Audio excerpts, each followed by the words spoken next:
Hey guys, how are you doing? Today's video is a break from my ink swatching, exploration series and give you an update of my Hobonichi Weeks. If you've watched my other videos on Hobonichi, you'll know that this is my first time using the Weeks. I've also intended this to be my everyday carry due to its compact size and easy layout to jot down my to-dos, to-buys, and where I should be at a particular day and time. I'm a mom and I also work, so I don't have the luxury of time to decorate and make my planner pretty. I'm a functional planner, and the only decorating that I do is change my fountain pen inks and stick some washi tape or stickers. Aside from that, I really keep my weeks plain, simple, yet useful for my everyday use. Just to recap, this is a Hobonichi Weeks in the 2022 collection. This is called the Omiya Yogashiten. This is inspired by a coffee and sweet shop in Kanda area in Tokyo. I chose this design to make the Hobonichi light and fun and bright, even if the things I write are sometimes busy, hectic, and tiresome. I also added a pretty rose gold clip, and this one I got from a Starbucks Reserve coffee beans pack.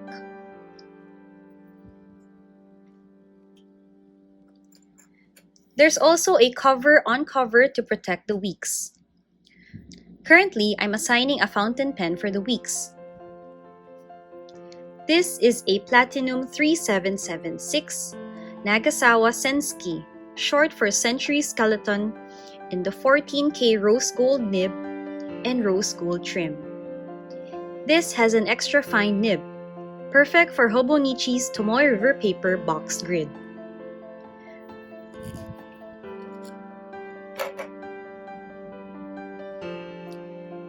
The breather hole is shaped like a heart, which I find very cute. And I love Platinum's attention to details.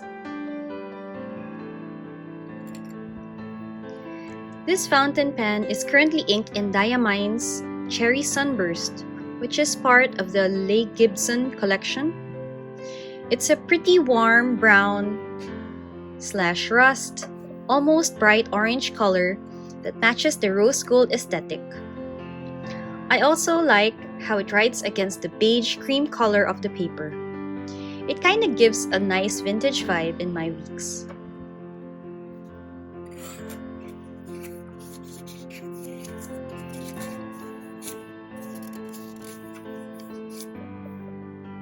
Opening up to the yearly spread, I mainly use this to track my steps per day.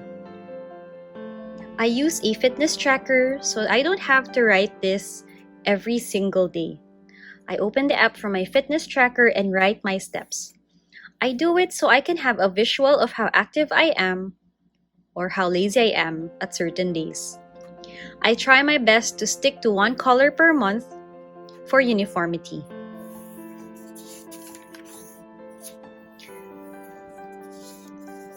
The monthly spread is what I use to track payments, credit cards, bills. If I'm paying a monthly amortization, I put how many months to go or the balance so I'll know how far along I am with my payments. The monthly spread lets me manage my cash flow and see where I am with my finances and obligations. I try not to put anything else here to keep my records clean, and I know I'm only looking at expenses.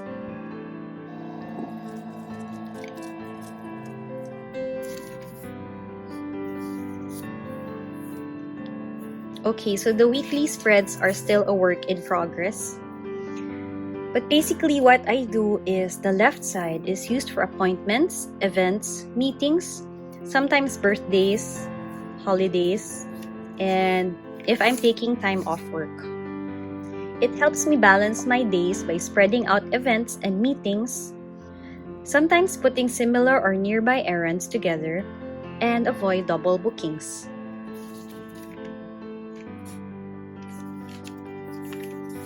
The right side of the spread I use for my to-do. The first 5 columns are the days of the week. Since I'm working, I just stick to weekdays as weekends are a free-for-all. I use a mild liner or any highlighter to break the monotony of the columns. Sometimes I get cross-eyed or dizzy trying to mark the right day. There's another column that I use as my identifier or marker if the task or to-do is work-related. So even if I have a mix of work and personal to-dos, I can clearly see which ones are for work. And of course, the larger space to the right is where I put my to-dos. One thing I like about the rolling weekly spread is that I don't have to arrange them in order of priority. Usually at the start of the week, I sit down and do a dump of anything and everything I need to do for that week. Whether it's errands, deadlines, bills due, I put everything down. I then use this column to take note of tasks that have deadlines. I put a dot on the day, and those that don't have deadlines, I leave them blank and put an X on the day I accomplish the task. This system gives me some flexibility on what I must do and which ones are not so strict on the due date. And the beauty of this spread is that I can see in a glance how busy I am at a certain day. If I am out and about on certain days, I can push back some of my deliverables, while carefully considering my hard deadlines.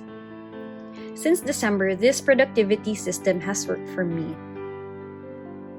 I rarely miss any big deadlines, and I am not chasing my time, and I get to spread my week evenly and not stress about it.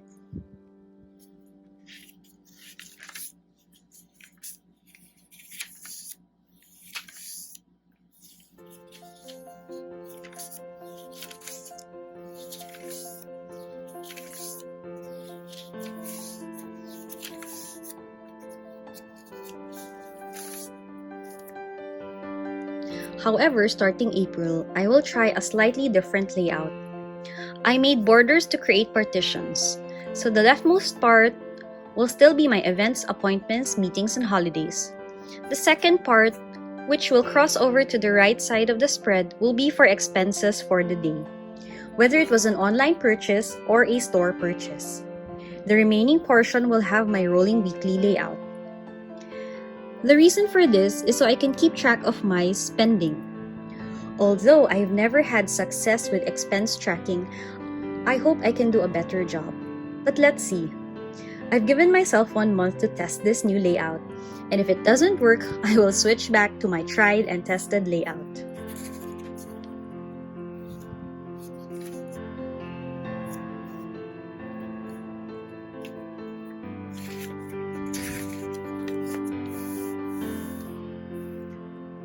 As for the notes page, it's basically a free-for-all.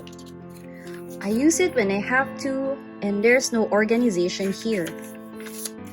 I have here mostly writing samples to test my newly purchased inks, pens, and some random thoughts, especially if I feel like purging my thoughts and I don't have my techo with me that time.